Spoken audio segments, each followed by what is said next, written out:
Episode లో next segment ఏంటో చూద్దాం. కుటుంబం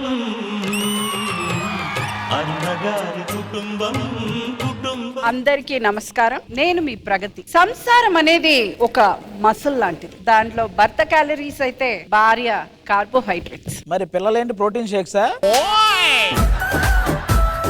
కుటుంబం అనేది పాల ప్యాకెట్ లాంటిది. అందులో భర్త పాలైతే భార్య మీగడ. ఇవేంటంటే పొద్దున్నే 4 వేసేవానండి. ఇన్నాళ్ళు కలిసి రొమాంటిక్ పాటలు పాడుకున్న వాళ్ళు ఇప్పుడు కలిసి ఉండకుండా బ్రేకప్ సాంగ్స్ పాడుతున్నారు. వాళ్ళ ప్రాబ్లమ్స్ ఏంటో కనుక్కుందాం. మా 3 జంటల్ని పిలిచేద్దాం. Please welcome.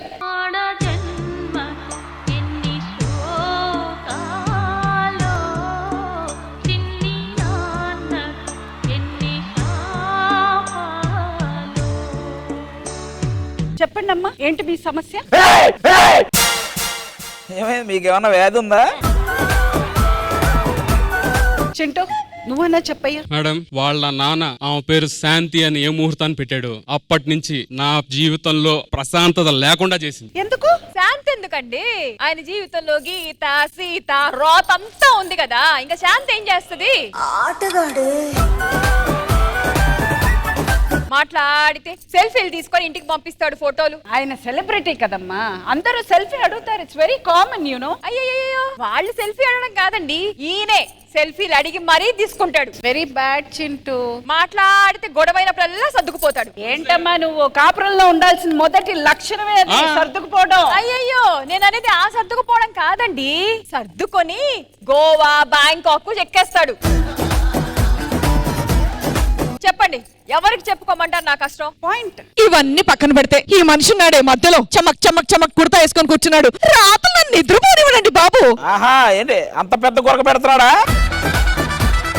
జిమ్మకాన్ని వెళ్ళి కొంచెం పొట్ట తగ్గించవయ్యా, తిండి తగ్గించవయ్యా అంటే వింటేగా. నువ్వు పెడుతూ ఉంటే తింటారు కదమ్మా. పెట్టించుకొని మరి తింటున్నారండి. మేడం, నా పొట్టు గురించి ఏం మాట్లాడదని చెప్పండి, చాలా కోపం వస్తుంది. ఎందుకు మాట్లాడొద్దయ్యా? మీరు ఇలా రోజు లేచి అరుచుకున్నా తగ్గుతారు తెలుసా? ఇండస్ట్రీకి పొట్ట చేతితో పట్టుకుని వచ్చాను, ఆ తగ్గితే ఎలా చెప్పండి? అందే తిన్నంటే వా ఇష్టం నాకు. హైదరాబాద్ లో ఒక రెస్టారెంట్ కూడా పెట్టారు, మొత్తం ఈయనే తినేస్తున్నాడని మళ్ళీ ఇచ్చేసారు వేరే వాళ్ళకి. చింటూ, నేను నిన్ను కొన్ని క్వశ్చన్స్ అడుగుతాను. అడగండి. పెళ్లి అనగానే నీకేం గుర్తొస్తుంది? తలంబరాలు, ఎందుకంటే ఏగానే జారిపోతాయి కదా. ఆయనకి ఏం గుర్తొస్తుంది తెలియదు కానీ నాకు మాత్రం భోజనాలు గుర్తొస్తాయండి పిల్లనగానే. ఎంగేజ్మెంట్ అనగానే ఏం గుర్తొస్తుందో? ఎంగేజ్మెంట్ అనగానే ఆ ఫ్రూట్స్, స్వీట్స్, బూంది లడ్డు. ఇతన్ని చూస్తే శోభనం గదిలోనే పనికి ఆహార పథకం పెట్టి ఎలా ఉన్నాడు. విక్రమ్, మరీ పబ్లిక్ గా ఇలా పరువు తీస్తుంటే ఏం అనిపించట్లా? ఐఎమ్ ఫీలింగ్ హంగ్రీ అండి, అంటే ఆకలి కూడా ఒక ఫీలింగే కదా. ఏంటి మమ్మీ ఎవడీడు? ప్రాబ్లం ఏం లేదు, ఫుడ్ ఆర్డర్ పెట్టుకోండి, మీ ప్రాబ్లం సాల్వ్. గానీ మనం నెక్స్ట్ ప్రాబ్లం కి వెళ్దాం. Thank you madam. ఏంటమ్మా ప్రాబ్లం ఏంటి? ఇందాక చూసారు కదా మా ఆయన ఎలా అరుస్తున్నారని. సో ఆయన సెట్ లో హీరోయిన్ తో రొమాన్స్ చేస్తారు, నాతో రొమాన్స్ చెయ్యరు. ఏంటయ్యా? ఏమండి, నేను సెట్ లో హీరోయిన్ ని రొమాన్స్ చేసేటప్పుడు మా ఆవిడ్నే ఊహించుకొని రొమాన్స్ చేస్తానని 100 సార్లు చెప్పాను. ఫోన్లేండి, మీరు ఎవరినొకరు ఊహించుకొని ఏదో ఒకటి చేస్తున్నారు, మధ్యలో ఆయన ఏమీ చేయట్లేదు. కనీసం జడ్జినైనా జడ్జిలాగా ఊహించుకోండి మీరు. అంతేకాదు ఇంట్లో పనులన్నీ నేనే చేస్తా. పనులన్నీ చేస్తుంది నేను, అన్ని పక్క నుంచి నేను హెల్ప్ చేస్తున్నాను కదా. ఏం చేస్తావు? నువ్వు రైస్ పెడితే నేను కుక్కర్ పెడుతున్నాను.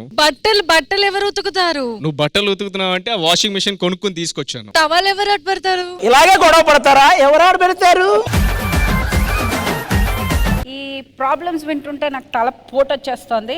డాక్టర్ గారిని పిలవండి. డాక్టర్ పండు, కేసు చూడాలనుకుంటా. మీ పేరు? శ్రీవాణి అండి. మీ ఫ్రెండ్స్ లో మీకు ఎవరైనా అందమైన అమ్మాయిలు ఉన్నారా? లేరు. మీకు ఉన్నారు చాలా మంది. ఓ అవునా? వాళ్ళ పెళ్ళిళ్ళు అయిపోయి. షిట్. మేడం గారు, ఈ కేసు స్టడీ చేసిన ఒకటి అర్థమైంది, వీళ్ళిద్దరి వల్ల సమాజానికి ఉపయోగం లేదు. ఒకరిని ఇరాన్, ఒకరిని అమెరికాని పంపించండి. మీ పరిస్థితి ఏంటి? మీకు ఉన్నారు, మీకు లేరు. ఓకే, మీకు లేరు. మీకు డెఫినెట్లీ ఉన్నారు. ఆయనకు బోల్ అని చాలా మంది ఉన్నారు. అదే మా తల్లి ఉన్నారా లేదా అడిగారు. బోల్డ్ ఎంతమంది లిస్ట్ అడగలే. Okay madam, case close. నేను వేద న్యాయం చేస్తావని పిలిస్తే నీకు నువ్వు న్యాయం చేసుకోవడం కాదురా బాబు. ఇదో పెద్ద ఎర్రగడ్డ కేసు అనుకుంటానండి. ముందు మీరు వెళ్ళండి ఇక్కడి నుంచి. అందరూ ఒక నిమిషం ఆగండి, తీర్పు నేను చెప్తాను. తద్వారా నేను లాస్ట్ కి అర్థం చేసుకుంది ఏంటంటే మీ అందరికీ ఫ్రస్ట్రేషన్ ఉంది. మీ ఫ్రస్ట్రేషన్ అంతా ఈ డాక్టర్ దగ్గర తీర్చుకోండి. 2 నిమిషాలు టైం ఇస్తే మొత్తం అయిపోద్ది. ఓకే డాక్టర్ ఒకసారి ఇలారా. Doctor is right.